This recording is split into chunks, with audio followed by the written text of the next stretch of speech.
Tem interesse em começar a investir em renda fixa para construir patrimônio, viver de rendimentos, mas ainda não sabe como funciona a renda fixa? Fique aí então até o final do vídeo, porque hoje eu vou falar sobre o básico de como funciona a renda fixa, quais títulos você pode comprar, a quais riscos você está exposto e quais retornos você pode esperar dessa estratégia. Se você tem interesse no tópico de investimentos e viver de rendimentos, considere se inscrever no meu canal, porque é exatamente sobre isso que falamos por aqui. Primeiramente, como é que funciona o investimento em renda fixa? Quando você compra um título, essencialmente o que você está fazendo é emprestando seu dinheiro para uma instituição que está fazendo essa captação de recurso para poder financiar suas operações.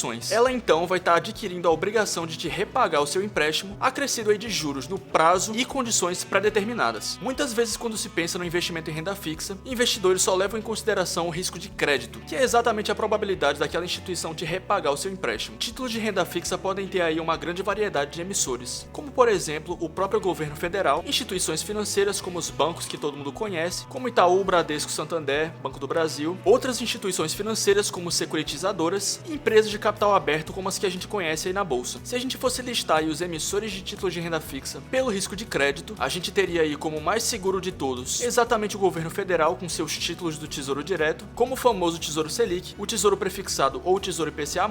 Depois a gente teria os bancões que eu já mencionei, bancos menores e menos conhecidos, já que muitos dos títulos de instituições financeiras vão ter aí a proteção do FGC. A função do Fundo Garantidor de Crédito é exatamente pegar parte do dinheiro que é depositado em bancos para poder exatamente proteger investidores no caso de alguma instituição financeira se tornar incapaz de cumprir suas obrigações com credores, já que eles vão dar a garantia aí de R$250 mil por instituição financeira que você tem conta, até o limite de R$1 milhão por CPF. Mas os títulos do Tesouro Nacional aí não vão ter a garantia do FGC, já que eles têm uma garantia que é muito melhor. Eles são donos da própria impressora de dinheiro. Agora, nem todo título que é emitido por bancos vai ter a garantia do FGC. São alguns instrumentos específicos que eu vou mencionar daqui a pouco. Já instrumentos emitidos aí por securitizadoras ou empresas de capital aberto não financeiras não vão ter a garantia do FGC. Para esses instrumentos você vai encontrar outros tipos de garantias. Por exemplo, debêntures podem ter garantia real, ou seja, por trás daquele contrato você vai ter algum tipo de bem que vai ser dado como garantia e poderá ser liquidado para poder honrar a dívida da empresa. Já CRIs e CRAs, por exemplo, sobre os quais a gente vai falar mais daqui a pouquinho quando eu falar sobre os instrumentos de renda fixa, tem por trás deles, como o próprio nome já diz, a garantia do crédito ao agronegócio ou crédito ao setor imobiliário. Então beleza, vamos falar aí sobre os instrumentos que você pode comprar para poder ter renda fixa na sua carteira. CDBs e RDBs são dois tipos de títulos que são emitidos por bancos e têm a garantia do FGC. CDB significa Certificado de Depósito Bancário e RDB significa Recibo de Depósito Bancário. Esse tipo de instrumento é buscado exatamente por pessoas que pretendem construir sua reserva de emergência, por exemplo, e alocação em geral de recursos que serão usados no curto prazo. Muitos oferecem até a liquidez imediata, como por exemplo o RDB do Nubank, das caixinhas que a gente comentou em um vídeo anterior. Outro tipo de título de renda fixa que é emitido por bancos e que tem sido muito buscado por investidores recentemente são as letras de crédito do agronegócio e letras de crédito imobiliário, LCIs e LCAs, justamente porque esses instrumentos são isentos de imposto de renda. Muita gente inclusive se confunde quando vê uma LCI ou LCA numa corretora de investimentos, porque percebe que o rendimento é mais baixo geralmente do que um CDB, mas o rendimento é mais baixo justamente porque aquele título é isento de imposto de renda. Então a ideia é que o rendimento líquido de um investimento como um CDB, por exemplo, seja mais ou menos comparável a de um LCI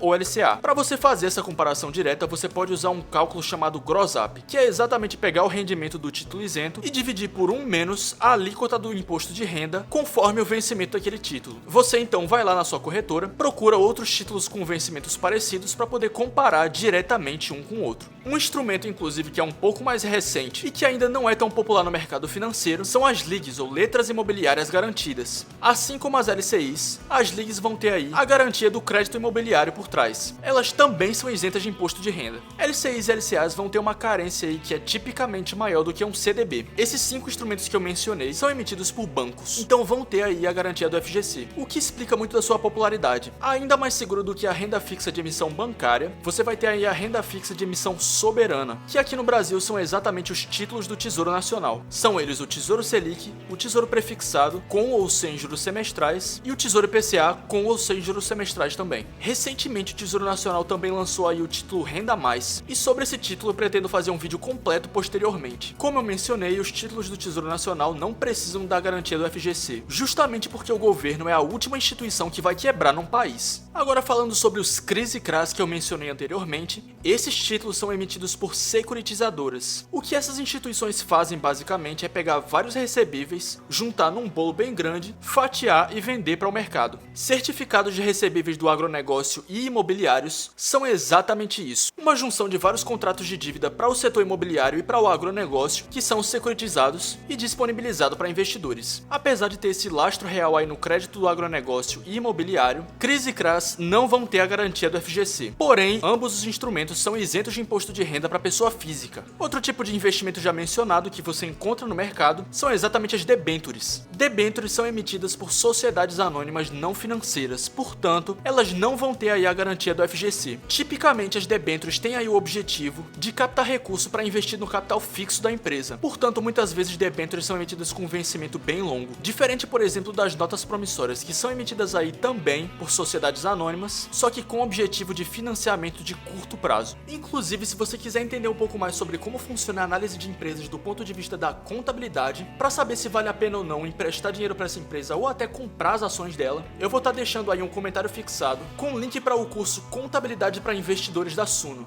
A Suno, que é aí uma das casas de research mais conhecidas do país, e vão estar te munindo com o conhecimento que você precisa para tomar esse tipo de decisão. Se tiver interessado, link na descrição e nos comentários. Existem também as debêntures que são isentas de imposto de renda, são elas as debêntures incentivadas. Eu já falei aí bastante sobre o imposto de renda, mas outro imposto importante para se levar em consideração quando se investe em renda fixa é exatamente o Imposto sobre Operações Financeiras, o IOF, que é cobrado sobre os rendimentos que você tem até o 30º dia da aplicação. Esse imposto vai comer uma parcela decrescente dos seus rendimentos até chegar no 30º dia, quando ele é zerado. Mas quanto é que eu consigo na renda fixa? Quais são os rendimentos que eu posso ter efetivamente? Um título de renda fixa pode ter o seu rendimento de acordo com o indexador, ou ele pode ser pré-fixado. Ou seja, por exemplo, um título como o Tesouro Selic vai ter o seu rendimento dependente da taxa Selic. Ou seja, se a taxa Selic está atualmente em 13,75% e o Tesouro Selic rende aí 100% da taxa Selic, você vai receber 13,75% ao ano, bruto, sem considerar o desconto do imposto de renda. Agora, por exemplo, se for um título como o Tesouro IPCA, que é indexado à inflação medido aí pelo Índice de Preços ao Consumidor Amplo, o seu rendimento vai ser exatamente a inflação medida naquele período, mais um juro que a gente chama de juro real, ou seja, um rendimento acima da inflação, para garantir que o seu patrimônio vai se valorizar acima da desvalorização da moeda. Existem também os títulos pré-fixados, como o próprio Tesouro Prefixado. O Tesouro Prefixado vai valer exatamente R$1.000 no seu vencimento, e o preço do título hoje vai ser determinado pela rentabilidade desse título ao longo do período. Como eu mencionei, os títulos do Tesouro Direto são exatamente os mais seguros que tem. Portanto, se você fosse expor a um risco maior do que o do Tesouro, você também deve ter um retorno que é superior ao retorno que você obtém sem correr risco nenhum. E enquanto maior for a probabilidade daquela instituição que pegou aquele dinheiro emprestado não devolver esse dinheiro, maior deve ser o retorno exigido pelos investidores, já que você está correndo um risco maior. Além do risco de crédito, outro risco que eu preciso mencionar é o risco de mercado. Como muitas vezes o emissor daquela renda fixa não vai oferecer liquidez antes do prazo, se você quiser se desfazer daquele investimento para ter acesso ao seu dinheiro mais cedo, você vai precisar negociar ele no mercado. E a depender da situação da economia e a situação financeira do emissor no momento em que você vai tentar liquidar o seu contrato, você pode acabar vendendo seus contratos por um preço unitário maior ou menor do que o que você adquiriu. Portanto, por exemplo, se você comprar um título que ele é prefixado, ou seja, no momento da emissão foi estabelecido que aquele contrato valeria R$1.000 no seu vencimento, vamos dizer, por exemplo, que o vencimento dele é daqui 5 anos. R$1.000 descontado por 5 períodos, a uma taxa de juros de 5%, dá esse preço hoje. Agora vamos dizer que a taxa de juros subiu para 10%, de um dia para o outro, só como exemplo. O preço unitário desse título agora vai ser esse. Mesmo que a situação da empresa esteja exatamente a mesma que no dia anterior, se a taxa de juros subiu, você vai ter um título que vale bem menos do que antes. Nessa mesma linha, por exemplo, se você tiver um título que, mesmo que as condições macroeconômicas não tenham tido uma grande variação desde o momento que você comprou, mas a situação financeira da empresa tenha piorado, como por exemplo aí no caso das Americanas, em que a debênture deles era negociada a um preço X, mas depois do escândalo passou a ser negociada a um preço bem menor, o que mostra que você também está exposto a esse tipo de risco. Portanto, sempre se planeje bem na hora de investir em renda fixa. O instrumento no qual você investe, o emissor que você escolhe, devem ser condizentes com o objetivo que você tem para aquela alocação. Seu objetivo é construir patrimônio a muito longo prazo, então talvez valha a pena correr um um pouco mais de risco para conseguir retornos maiores. Mas se o seu objetivo, por exemplo, é montar uma reserva de emergência, então o ideal vai ser ter títulos extremamente seguros e com alta liquidez. Portanto, eu quero terminar esse vídeo aqui com uma reflexão. Perceba que a renda fixa na verdade só é verdadeiramente fixa em uma situação: se você comprar um título pré-fixado de risco baixíssimo e ficar com ele até o vencimento. Em